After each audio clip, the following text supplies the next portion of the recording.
and colleague, Paola Harris, Paola Harris is with me today and has been a key person for the Disclosure Project and a support for what we're doing since, oh gosh, the 1990s. 1990s in Italy. Yes, in Italy. And thanks to Paola Harris, we got some amazing interviews with the Vatican astronomer and Monsignor Balducci and Max Poggi, the captains of Alitalia Airlines, and many other great cases. So I'd like to thank Paola for everything she's done to help move this field forward. And many people don't realize this, but she's been involved since the, I believe, 80s with J. Allen Hynek, Colonel Corso, very key people, seminal figures in this effort going back for 40 years. And she's just done an enormous body of work over the years and is one of the great unsung heroes of this field, in my opinion.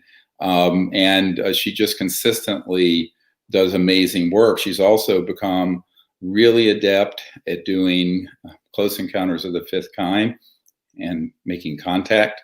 And she really understands consciousness and the whole spectrum of what this subject entails. And of course, I'll let you speak, Paola, about, you're seeing the movie and your reaction to it.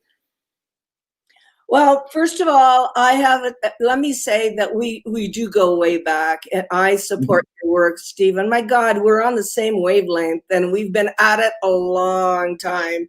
I'm not even going to tell you what my age is, but anyway, I basically will always support anything you do. I started working with your films with Sirius, Right. where at Crestone was Sirius when we did Sirius, and it was an amazing film.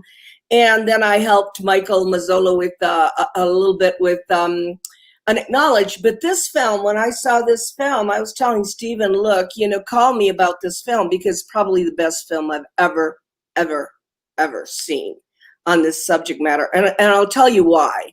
I'm an educator by profession. I have a master's in education. I taught school for 30 years, high school.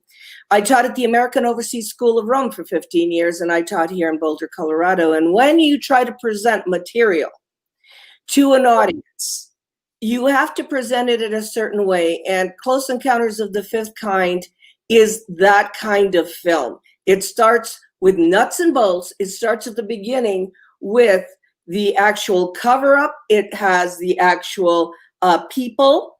You get the sources. You don't get gossip. You don't get conspiracy theory stuff. You get the actual sources speaking, the actual heroes. You mentioned Corso, you mentioned other people I was involved with bringing out their testimonies. Those people are heroes, just like you are, Stephen. And it starts like that. And then it goes on to show the implications of the cover-up. And the implications of the cover-up for this planet are serious. Right. They are stopping humanity from going forward. And they say also the messages we're getting from our cosmic cultures is that our spiritualities does not match our technology. Right. So one of the things that we have to do is become aware, awake and aware. And for people that don't understand the word consciousness, it means being super awake, but then you have to add the component of responsibility. If you know what's going on and you are conscious, or you're conscious when you're making contact, then you have a responsibility. You can't do nothing about it. Right. So the film has in the middle, the cover up, the where we should be in 2020, especially having worked with Colonel Corso, I realized, Stephen, that the real secret I didn't know was the military-industrial complex's acquisition of the technology. I thought it was other things. I thought it was religion. I thought it was panic. I thought it was these other things. But when there's a vested interest in keeping these things secret, then what needs to happen is there has to be kind of a revolution.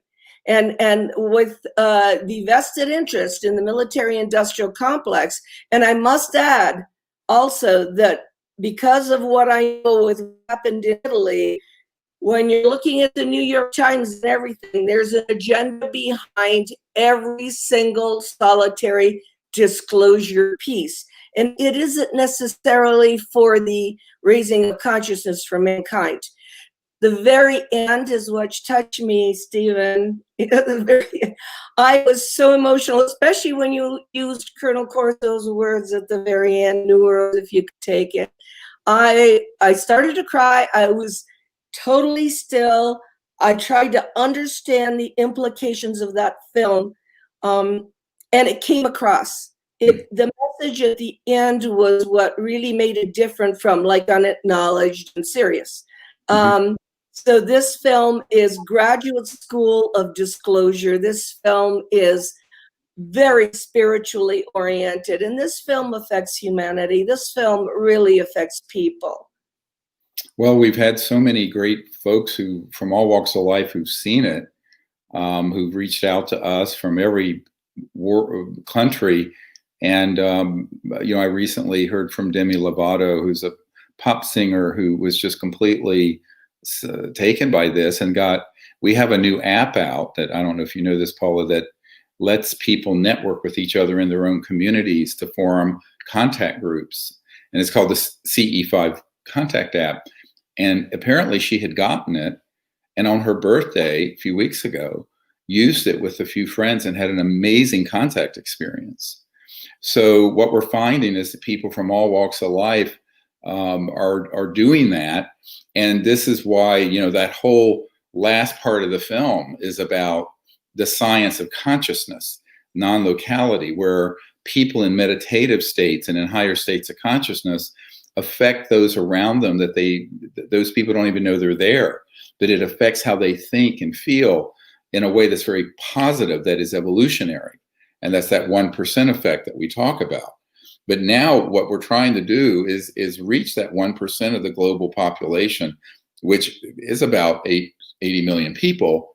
But that's very doable because we have a lot of influencers and people coming on board who are actually looking at the film, and then they're getting the app and they're trying it, and they're having these amazing experiences like you had at Mount Shasta, remember, some years ago. And so I think that, you know, to me, that's where it all is. It isn't, you know, what the Oval Office might do or Congress. It's what are the people going to do? And it's the people are responsible for the future of this planet, not these, you know, so-called leaders who for 70 years have dropped the ball on this. Yeah, you know, I wanted to tell everybody, when I did an interview with Dr. Edgar Mitchell, Apollo 14 astronaut, and he told me he was doing these psychic experiments from the moon. And in those days, they were using cards and they were using all kinds of things. And he said that the people that were receiving the messages in Florida, that it was 90% accurate. If you can send thoughts from the moon, and it's 90% accurate, can you imagine what the thought process could do on the planet? Right, and that's what's important is you figure that, because one of the key parts of Close Encounters of the Fifth Kind, which by the way has been #1 on Amazon and iTunes and all over the world. It's very unusual for a crowdfunded indie film to do that, is that it makes this point that there isn't any barrier in space or time to consciousness and thought. And so we're used to thinking in a straight line, but in reality, it's a holographic conscious universe.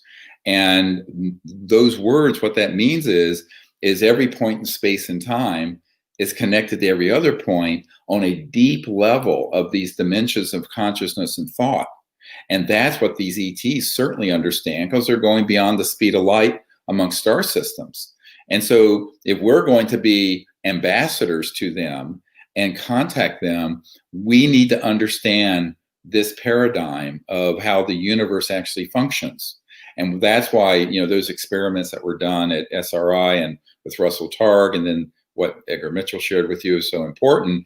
There are a lot of data points. A lot of people think this is some kind of voodoo, but there's such solid scientific evidence and proof of what's called entanglement or entangled, and non-locality in physics, dealing with consciousness and thought.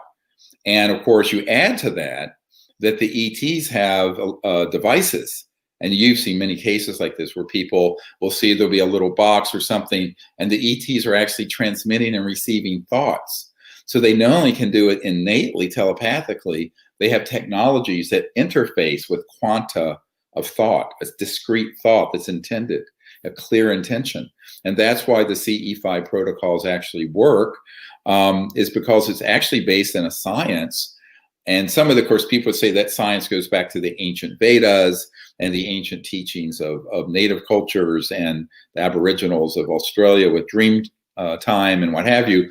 And it's true, it does. But you add to that the fact that we are dealing with advanced technological civilizations that not only understand the science of consciousness, but have developed technologies that are very subtle trans-dimensional electronics that interface with mind and thought. And that's why they receive what we're sending to them so clearly. I know, and it's very well explained in the film, Stephen, because when you watch that film, for me, because I know you and I've dealt with 𝗖𝗍 and everything, I mean, it's familiar, but for the people, maybe like Demi Lovato or other people that for the first time, it's an explanation. It isn't woo-woo. It's science. Right. It's a science that has been around for a long time, and right. It's also a way of going on, of dealing with things, of doing small groups of contact groups, which are all over. Right. Your contact groups are making contact, and they're doing it in a way that is very respectful.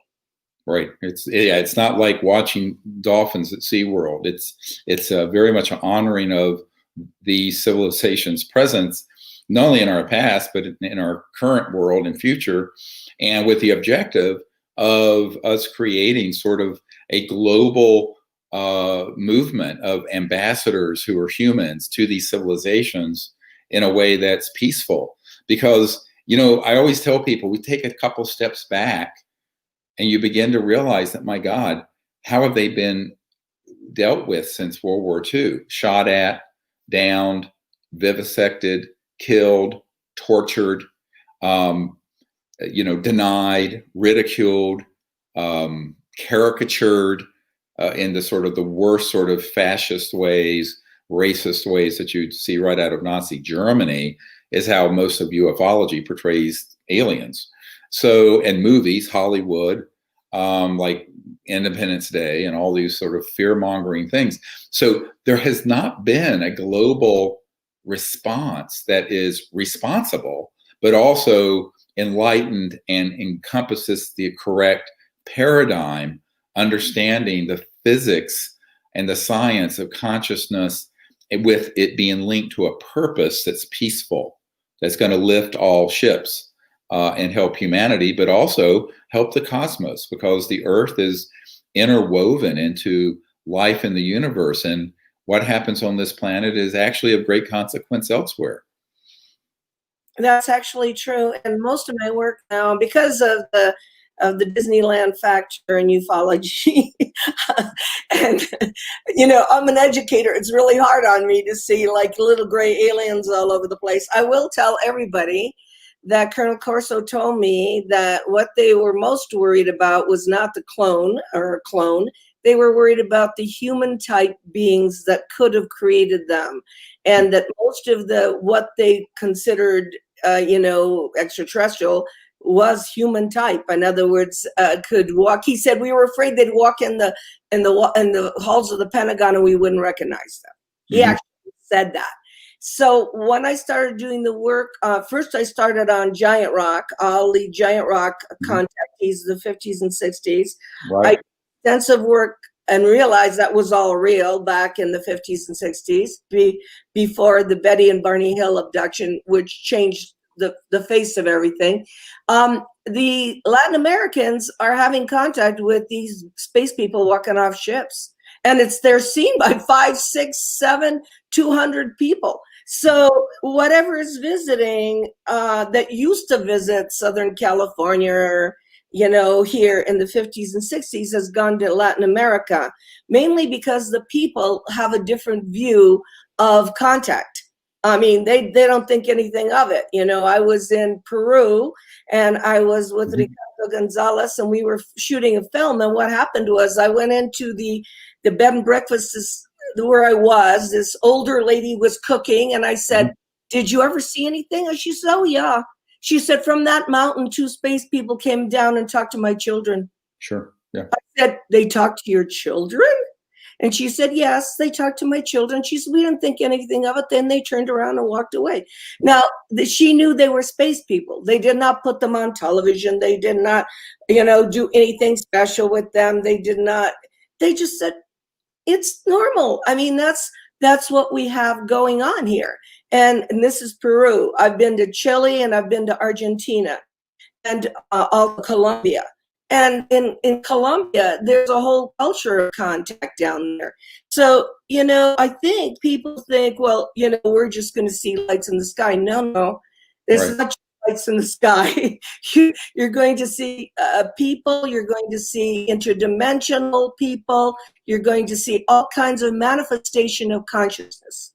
Well, and the other thing is that part of it is that the culture is much more accepting. The other part, which is a little more disturbing, is that while there are weapons that are scalar, longitudinal weapons on satellites all over the Earth, the really concentrated land, sea, air measures that target and destroy ET craft when they are in 3D in proximity are in the United States and some other Western countries, and much less so in the developing world. So that's another huge factor. And one of the things that is not talked about much is that even the much ballyhooed Roswell event, which did happen, although there were multiple events actually, that event was precipitated by the euphemism that's used in the military is radar, which is often used for not only tracking an object, but targeting it with a piggybacked system.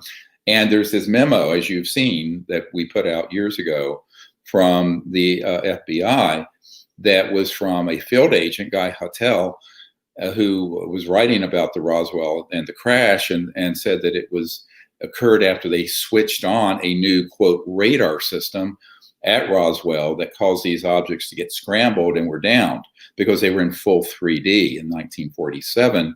And that was the only nuclear bomb squadron in the world. And the ETs were very concerned about what we might do to this planet and each other, but to other out in space. So that technology was developed in the 40s and is now on its 200th generation of refinement.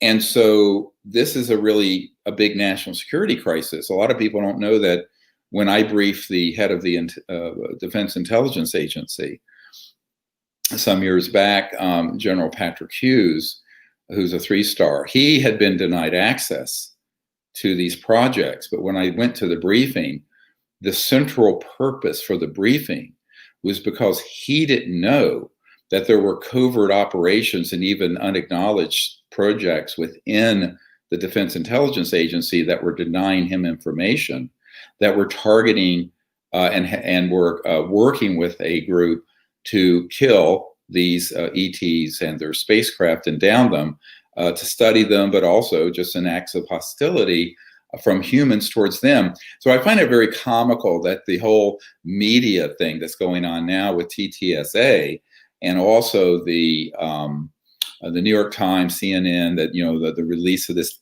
Tic Tac footage of our jets chasing these objects off the coast of California, that in every single story without failure, and the History Channel also stories, and I want you to talk about this in a moment about Italy, is this narrative of them being a national security threat, when in reality, these civilizations, of which there are many, are concerned that humans have become a threat, not only to life on Earth, which we're destroying the biosphere, but also could be a threat to other planets, given the nature of the research and development that's happened since the time of Corso And I have many people who I'm working with who, for example, have been in unacknowledged special access projects even as recently as a couple years ago and have retired, who are giving me information on the specifics of what these technologies are, what they can do, what we're doing with it. And it is a really, it's an unacknowledged global emergency that threatens the peace of the earth and peace in space. And no one is talking about that. Instead, they'll release a little dribble of evidence as just an excuse to then attach this narrative, this false hoax narrative of an alien threat, which of course Wernher von Braun predicted and warned everyone about prior to his death. And I want to hear you speak of this recent hoax and fraud that's been all over the news from this Italian case that you were there and met the admiral and the people involved. Yeah, I was really surprised. I was in Italy last year, and my friends told me that the group, the TTSA group, were invited to speak at one of the conferences, but instead they stayed in a barracks. They stayed in a military barracks. And I thought, why, when you get to have a room at the Ritz, you know? But what was happening that I realized when I saw the last episode of the History Channel was they were looking for specific information to show that ETs were hostile.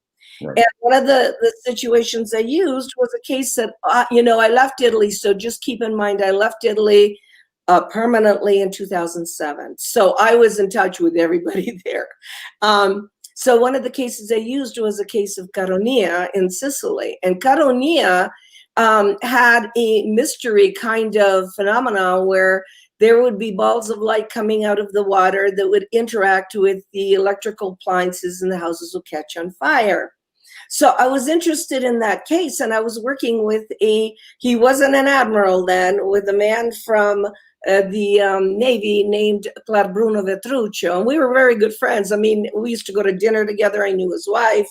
I mean, I knew him very well. And before I left, he briefed me and said, 𝗖𝗘𝗱 is a big mystery. He said, because there is intelligences there. They don't hurt anybody. They didn't kill the people in the houses or the dogs or anybody, but it really mystifies us. So we had to move the people out of the city, and we have cameras there.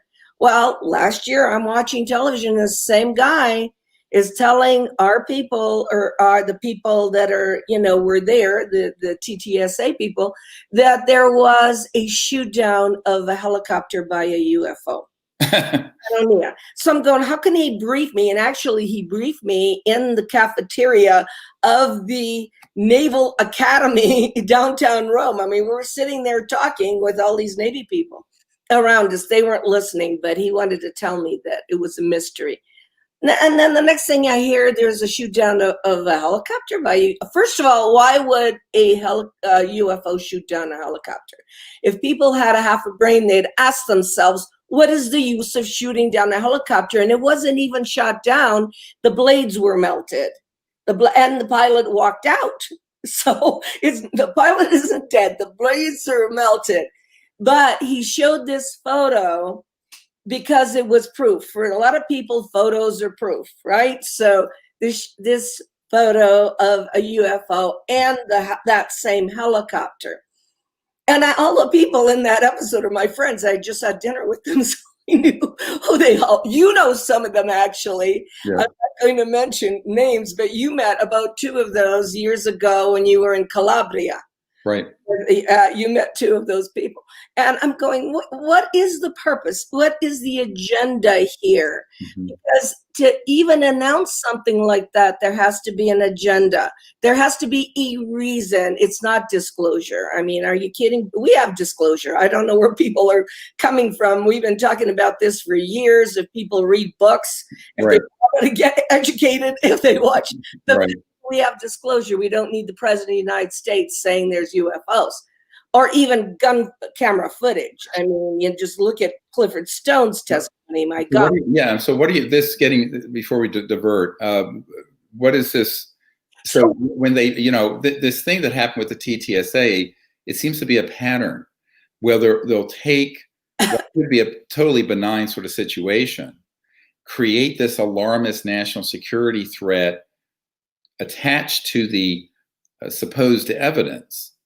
And that seems to be on every case they touch. And then the New York Times and the mainstream media and CNN and the Washington Post cover it religiously. And I know why that's happening, because the intelligence community controls the big media, as we know. But the question is, what actually happened in Italy? And since you have knowledge of that, this should be evidence of them attempting to hoax this narrative and create this false narrative.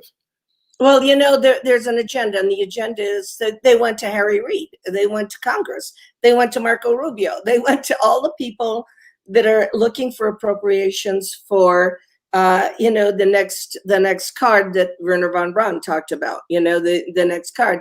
They had to have proof, so they used the Italian case as proof. There's a photo, and it was not a shoot down. Unfortunately, and I don't want to go into detail, there's testing going on in the Mediterranean. And there's testing of exotic weapons. So UFOs are going to be around there watching this. Well, it's a little more complicated, because the intelligence I have is that a lot of these sort of phenomenon are related to the fact that there may have been UFOs in an area. We go in and, quote, exterminate them. I'm using a term from a naval intelligence person.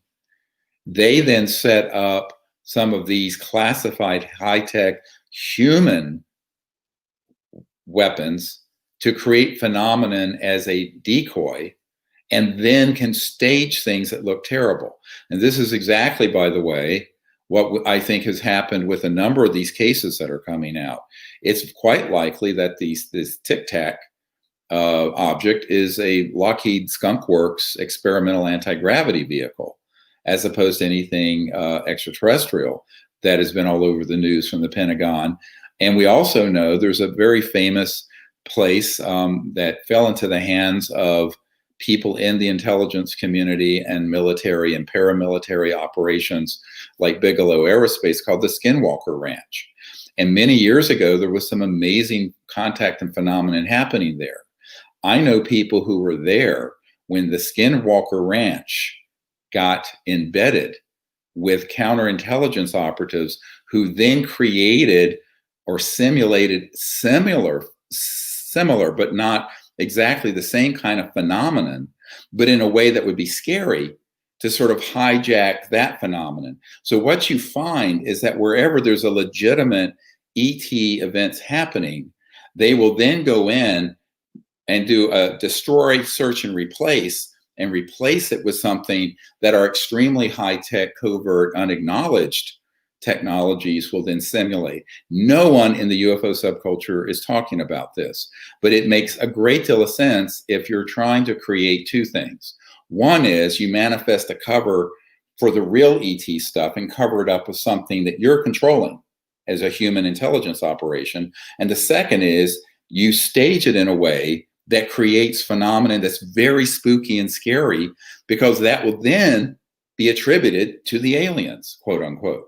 And that's really how counterintelligence works. I think at some point I'm going to need to do a whole series of, having dealt with everyone from the director of the CIA and Army intelligence in 92 and 93 forward, of how counterintelligence works, how they hijack events or hoax events that then convince people that there is a hostile alien presence. And the reason I'm bringing this up is that I have been reached out to by some very senior people at the CIA about this. And I know that there are a couple of agendas that are being fast-tracked with all these disclosures in the mainstream media. And it's one of the reasons I pushed very quickly to get Close Encounters of the Fifth Kind out. Because I know that in the midst of this pandemic, they are doing a slow rollout of this fake disclosure attached to an evil alien narrative, because that is the ultimate card that they want to play to unite the world around a military fascist junta, or sort of fascistic militaristic state, super state. And that's where we're headed if we're not careful. But I know exactly how this is being done, what the technologies are, who's doing it, where the operation centers are. This is all known to us. And it's really a shame that what you have are, clueless producers with the History Channel and people who are extremely uninformed at TTSA. The boy I had sort of mentored years ago, Tom DeLong, he's a rock star guy. And he stayed here at my home. And they have all brainwashed. So I call it a white brainwash. They're whitewashing and at the same time brainwashing the truth. So they remove, it's a search and destroy on what the truth is, and then spin it, but then they brainwash people about this threat from outer space, which of course Reagan spoke of at the United Nations. It's in our film, but is now what the mainstream media is attaching that narrative. And if you look at what Senator Marco Rubio said a couple weeks ago about the national security threat of the UFOs. So this, I know that Chris Mellon and other people who are associated with TTSA, who worked for the Pentagon in counterintelligence, are actually the ones going up on Capitol Hill doing this. So the public needs to know that there's a rather nasty game going on, and it includes going to a place that may have had, say, UFO legitimate, unusual phenomenon and events, running off that aspect, then replacing it with something that is very convincingly alien, that isn't, that the intelligence community controls, but then does things that are very frightening. Now, to give some perspective to this, I know you weren't there, Paula, but in 1997, when I took Edgar Mitchell, astronaut Edgar Mitchell, to the Pentagon with me to brief Admiral Tom Wilson, and there's been the leak of those notes taken by Davis, the aerospace guy, about that meeting, and everyone was so astonished that it actually happened and that the Admiral confirmed the existence of unacknowledged projects. I think it's kind of crazy that people are so excited about that, because I told the public about it 20 years ago. I don't know if they thought I was making it up or what. I don't make up stuff, you know me. So here's what happened, though. They ended up at this, what I did at this meeting with, before Admiral Wilson, people don't realize the reason I was in Washington was that we had a closed briefing with about a dozen top secret military people coming forward as early disclosure project witnesses before it went public in 2001 for members of Congress. And Representative Dan Burton was there, who was chairman of the House Government Oversight Committee, and others. And this was in April of 1997. Someday we need to do a history of all this, shouldn't we? Absolutely, yes, I know, a timeline. We do have some videotapes of this whole thing happening. But the punchline here, there was a man at the meeting who had worked in a SCIF, a secure communication information facility, SCIF, underground, and it was in 1974. Then he was on a interagency committee that had the ability to hit a button, boom, and what would be deployed would be a simulated alien attack on Earth. And I'm quoting from this man, that everyone from the National Military Command Center, Joint Chiefs of Staff, and the president on down would absolutely believe it was ET, and it's us. Now, he was on that committee, and I know many people who worked this program, and that was fully operational 46 years ago in 1974. He said it had been around quite a while before he was there. So what people need to understand is that we're sitting ducks here if we don't do disclosure properly, and we must not let the charlatans and half dimwits who are doing this fake disclosure attached to this alien threat narrative hijack everything that we've been working for. And that's why we have to blow the whistle on this. We have to, it's very important that you share that this has been a completely distorted story about the helicopter shoot down. And I would add that most likely, by the time that event happened, this phenomenon that was going on was the use of very high-tech electromagnetic weapons that were human. And that the ETs can control those technologies much better than that. They don't need to accidentally set off a fire alarm in your house. So what I'm pointing out is that I think that this whole thing is a setup. And I know, having been involved now for almost 30 years with people at the level of the CIA director, the head of Army intelligence, people in these unacknowledged special access projects, that we have had for over 50 years, the ability to completely hoax an alien phenomenon that would scare the bejesus out of everybody. It would just scare everyone to death. And it would convince, ironically, the reason they keep a lot of our senior military in the dark is that they would be the people in response to the counterattack. And they don't know that these unacknowledged special access projects have these technologies that simulate alien phenomena. And so that's been going on since the 50s, 60s, 70s. This is nothing new. But this one man, his information was so explosive and his credentials were, his bona fides were impeccable, that night he was visited by people that had worked with him on that command in this unacknowledged special access project. And they took him from the Westin Hotel in Georgetown, where we were holding these meetings for members of Congress. And it was the night before he was going to testify. And he was never heard from and seen again. He left a note under Sherry Adamak's door, who was my assistant, who's passed away, and saying that they are begging me not to disclose this yet, that they want a chance to get these projects under control first, but you're doing the right thing. We have this note.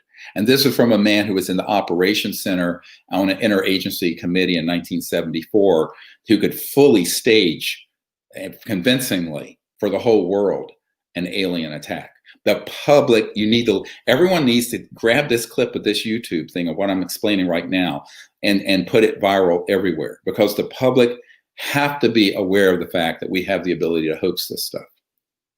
Yes, and they should start thinking, why in the world will the aliens, after all these years, want to attack the planet Earth? You know, I wonder what people are thinking. There's with everything. I mean, why would they do that? Why? I mean, for what benefit? What would they take our groceries? I mean, why would they want to do that? What people ask first, what the agenda is for every single thing that happens. Mm-hmm. Because if they would ask who benefits, yes, why they're doing it, if it has to do, unfortunately, this planet is built on a war economy. I mean, studying 𝗬𝗱𝗏, and he spoke about the 1950s and 60s. There was a thought that we could have had a space economy. It would have made just as much money if we had gone out into outer space, you know, a la Star Trek. You know, we would be out there and they could have made just as much money. But again, as Wernher von Braun said, and 𝗬𝗱𝗏 also said, if you have a war economy, you have to create the wars. Well, and you have to have a war, you have to have an enemy. And, you know, what they learned was that it's a little bit like the Third Reich had to put out all kinds of blood libel and caricatures of gay people and Jewish people and other people that they wanted to have the population hate, because the leaders of the Third Reich, and certainly this, you know, ridiculous Hitler character, couldn't have done that by himself. So the public had to buy in. So what you see now, 70 some years later, is the same fascist militaristic tendencies trying to get the public through the mainstream media to buy into that narrative that there's another new, bigger enemy. Well, who's going to benefit from that? The military industrial complex. But more specifically, it's not about money. It's about the control of the population. It's about control, because people can be controlled through fear. Fear, exactly. Fear. Okay, look what coronavirus has done. The entire world shut down. Some estimates, 250 million people are going to die from the shutdown, 100 times more than would die from the virus, in starvation all over the world. So what you have is an attempt to impose fascist state control over everyone's life. Well, if the rolling out of a threat from off the planet does that globally 10 times more than a pandemic will. Although some of the stuff they're doing with the pandemic may just be a beta test for what's coming. So I think we have to wake the planet up, but not just be aware of the problem, be aware of the solution, which is what we started off with, Yeah. which is based in consciousness, the human heart and spirit, making peaceful contact, staying with the truth.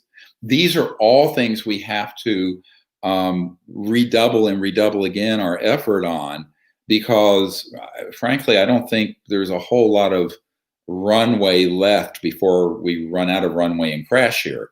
Our civilization has got to get its act together on these issues pretty quickly. I agree. And one of the things I want to say, Stephen, because I am talking to you today, is I will never make any statements on anything that I personally don't know about. Yes. I make statements on opinion. I Right. can't do opinion. I don't know. The Italian thing, I knew because I was briefed on that, and because I was following that, and because I knew everybody on that particular episode. I knew everyone that was there. I will only make statements on things I really know about or I've covered firsthand. And I'm one of the only researchers that does field research. So it's not based on gossip or what somebody said or whatever. I've gone there. I've talked to the witnesses. I've done the whole background on it. That's the only way to make an informed opinion. Yes. So you have to listen to the people, and like you, that have an informed opinion based on information, not off the top of your head or what you think or what your belief system is or whatever. We've talked to, you and I, so many whistleblowers, so many people who've been involved firsthand, and that's the only way that I could come up with an opinion. I just can't make it out of the clear blue sky. So well, I don't know if you know this now, we have over 985 people like 𝗄𝗄 that have come to me now, and some who've been in projects much more involved than what 𝗄𝗄 was involved with in the 2000s up until 2012, what have you. And so there's another whole kind of Roswell case going on from 2002 off the Marianas Trench off of Guam, where we apparently downed and retrieved a ET vehicle, and the man who had the top secret clearance, who was on the retrieval vessel, is coming forward with all that information. So there's an enormous amount, and I try to deal, as you do, with people who were there or they have documents. I've just received, and I can't go into this any further, the most singular explosive, you talk about photographs, piece of evidence and photograph in UFO history, the provenance of which we're running aground right now. But it will be released. It will rock and change everything. And so I think people need to understand that we have to stick with the facts, but to understand the facts in any context, you can't just stick with the facts of what the ET experience and phenomenon and events are. You have to also equally know what covert human capabilities are. Because if you don't know what a covert human capability is that could simulate an ET event, you're going to be confused every day, all day. And I've been saying this for almost 30 years, that my coming of age on this, because I started out doing the CE5 contact. I wasn't interested in disclosure. I wasn't interested in government. I was interested in meditation and consciousness and contact. That was the starting of the project 30 years ago this month. This is our 30-year anniversary of CE5. And I was a young doctor in my 30s, and I just thought, well, this time for this, because an ET visited me and said it's time. So I started that, and of course, everyone knows that within a couple years, we had some amazing contact events. We had that event happen in Florida, near Pensacola, where these 4 ET craft appear in the sky and ends up on the front page of the Pensacola paper the next day. And from there, the head of Army intelligence is inviting me to a meeting and basically saying, what the hell are you doing? But I think it was then that I realized that, what we're doing for contact was the thing they were most afraid of. Disclosure of witnesses, documents, whatever, is retrospective by nature. It's people who have been here or this event already happened. Doing something in the now, real time, really now, making contact and having hundreds of thousands, and I'm hoping millions of people do it. The intelligence community cannot spin that. They can't control that. This is how we take their power away, my friends. This is why I call this the ultimate act of cosmic civil disobedience. Nonviolent, peaceful, but it completely takes the ball out of their court. And I tell people, you're not going to do it by mucking around trying to find out what happened 5, 10, 20, 70, 80 years ago, although it gives context. The real change that's going to happen, and this is why I'm emphasizing this during this part of our conversation, is people going out making contact. Everybody, I don't care if you're a truck driver or an agricultural worker or a rock star or the chief of staff for the president. Everyone can do this and should do it. And so then you find out for yourself, because seeing is believing. Then you find out that these civilizations are not only very peaceful and non-harmful, but actually quite enlightened and very much versed in consciousness and deep spirituality and the nature of the cosmos as a quantum conscious, beautiful universe. So that's really, to me, where everything we need to continue with disclosure. I'm still working that. And I have some people right now who are very close to leaders in Washington that have reached out. They're probably the most powerful people in Washington, for me to get this correct perspective to the right people in Washington from the top down. And I can't say more about that, but it's an active, like this week, next week program. However, the real action isn't that. To me, that's a public service to whether it's a member of Congress or the president or someone in the Pentagon who is being given wrong information.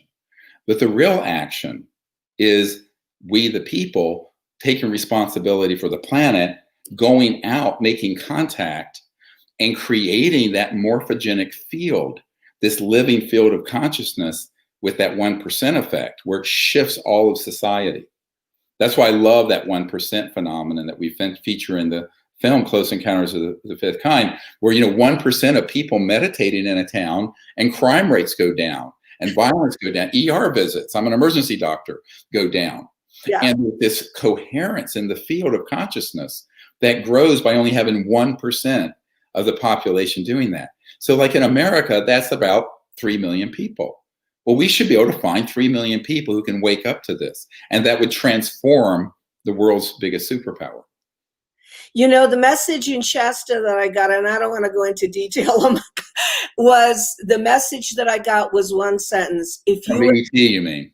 Yes. If you will lead, we will match your efforts. Yes.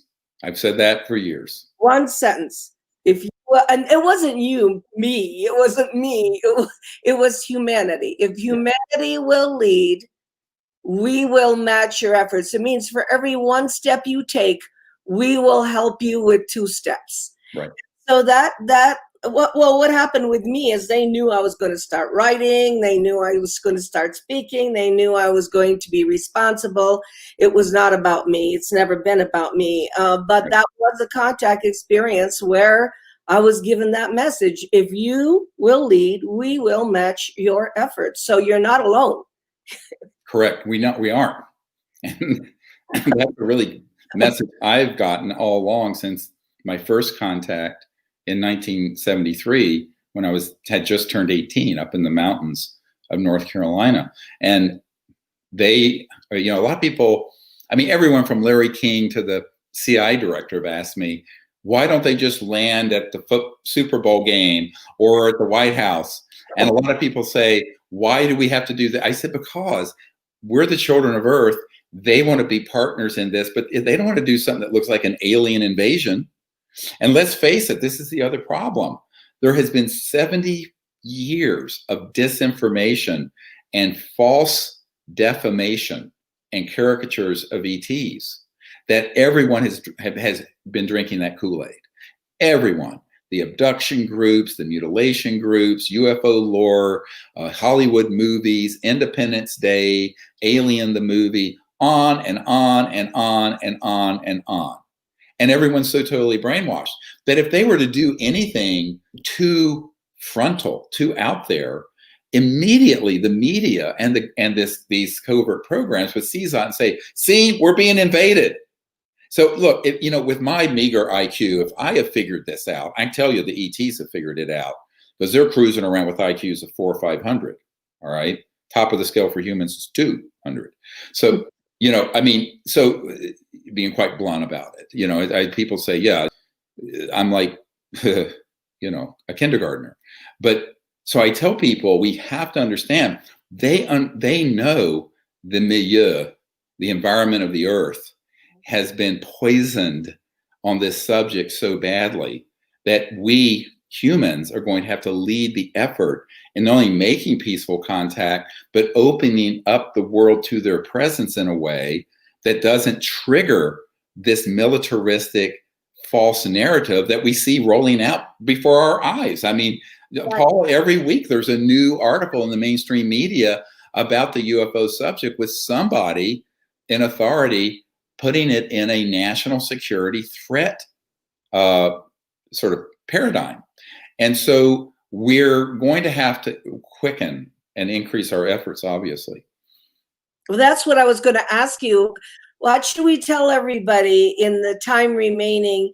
How can they share the film? How can they have part in this? Because it isn't just us. We can't do it alone. Oh, so no. We have to have people of goodwill. And we need millions of them. Yes. Millions. The responsibility right now. I mean, whether they tell people to watch the film, right. Everyone's locked down or can't do with their normal stuff. They could watch Close Encounters of the Fifth Kind, but they should also now, to get context. I don't know if you know this, but a week or so ago, Unacknowledged moved over off of Netflix onto Amazon Prime. But right now, it's only available in English-speaking countries. In a few weeks, it'll be global in Latin America. So anyone who has Prime can see it for free, and it's up there now. And we eventually want that to happen for Close Encounters of the Fifth Kind. We're working as hard as I can with the distribution company to get it even wider so that it's everywhere. And so what we're going to try to do is to get both those films that are good educational beginners points for the masses on every free streaming platform, like ones you don't even have to have a subscription for. And so we're working very hard to get that done.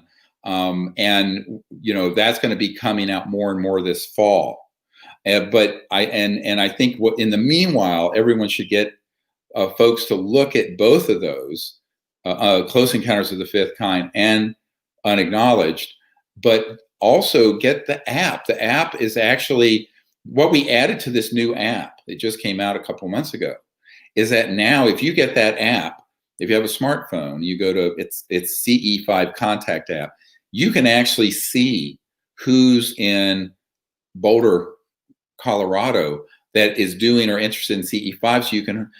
It's kind of like a dating app where you can hook up with them and go out and do a little team, even with social distancing out in the wilderness. So we have done this so that anyone in the world can learn the remote viewing, the meditation, the contact protocols, what the philosophy is and the intention is of the project. But also you can then see who's in your area. And the more people who get on there, the more people there will be to choose from.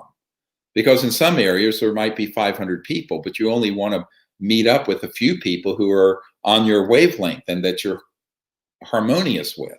So we did that. It was a very big project to get that feature included. And I would say rather expensive. We have to host it. Have to pay a fortune to host the messaging and the maps. We have to pay monthly for that. People say, why is there a charge for this app? I said, because we're paying a lot so that people have that interactivity. People are so naive. They think everything happens for free. It doesn't. You do something like this where you get zillions of people using it, then you're running into 6-digit expenses, over time. So what we're trying to do, though, is get it out there so that people, if you're in a remote area in Africa, you'd be surprised how many people there are in Africa that have this app. You could find someone and do an expedition and do contact, so you're not by yourself. So it has that feature as well as all the educational material. It has the Sanskrit puja. It has the meditation training. It has the remote view training. It has the CE5 contact protocols, the equipment you may want to have. It has all that in the app. So that's something everyone can do. And they can do it even under, quarantine or whatever. You can just do it with a few people who are in your pod, as they're calling it, or friends group, and go out and do it. So that's something everyone can do. And the other thing that everyone can do is to continue to network this to people who can be whistleblowers or who have information, because they need to contact us at our website, 𝗖𝗘𝟱𝗚𝗬𝗠.com. And the reason for that is that, you know this, Paula, a lot of what I have to do, I'm not allowed to talk about publicly, not because I'm under any kind of national security edict. I refuse to sign one. It's because you have to maintain confidence when you're dealing with people that are very high ranking in society. But I'm putting together material for very high ranking people actively, and certainly before the election. And so what we need to be able to do is get the best of that in, and the most current.